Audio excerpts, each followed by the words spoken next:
Souhaitez-vous vivre sous l'esclavage? La réponse est simple. Non, absolument pas. Défendez-vous l'esclavage? Là encore, la réponse est claire. Non. Alors quand je vois des médias français défendre le Dalai Lama, symbole d'un vieux Tibet où l'esclavage existait, j'ai l'impression que ces journalistes vivent dans un autre monde.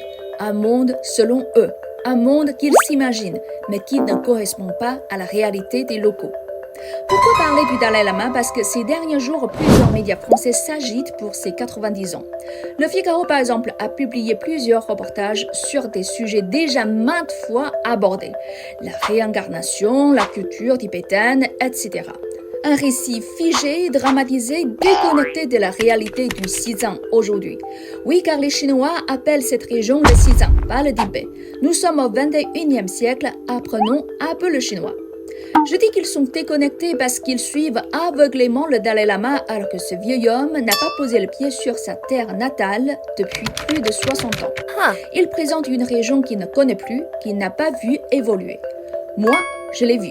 En 2011, lors d'un reportage au Xizang, j'ai découvert une chose essentielle.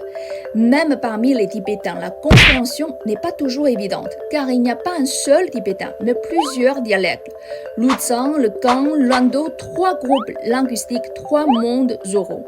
Mais cela, vous ne l'entendrez jamais dans les médias occidentaux. Aujourd'hui, grâce à des plateformes comme TikTok et YouTube, des touristes partagent leur expérience du Xizang et montrent à quoi ressemble la vie quotidienne là-bas.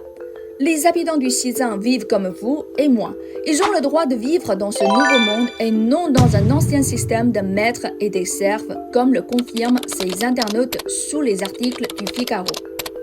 En allant sur place, le sinologue du Figaro verrait qu'une grande partie de la population semble satisfaite de ces conditions de vie actuelles, que ce soit au Tibet, au Xinjiang ou à Pékin. Mais l'objectivité exige de ne pas masquer la situation sociale moyenâgeuse du Tibet sous la théocratie. Ce vieux monde n'a plus sa place dans la Chine d'aujourd'hui. Si certains pays veulent accueillir ce symbole d'un passé révolu, très bien, mais qu'ils sachent exactement ce qu'ils défendent.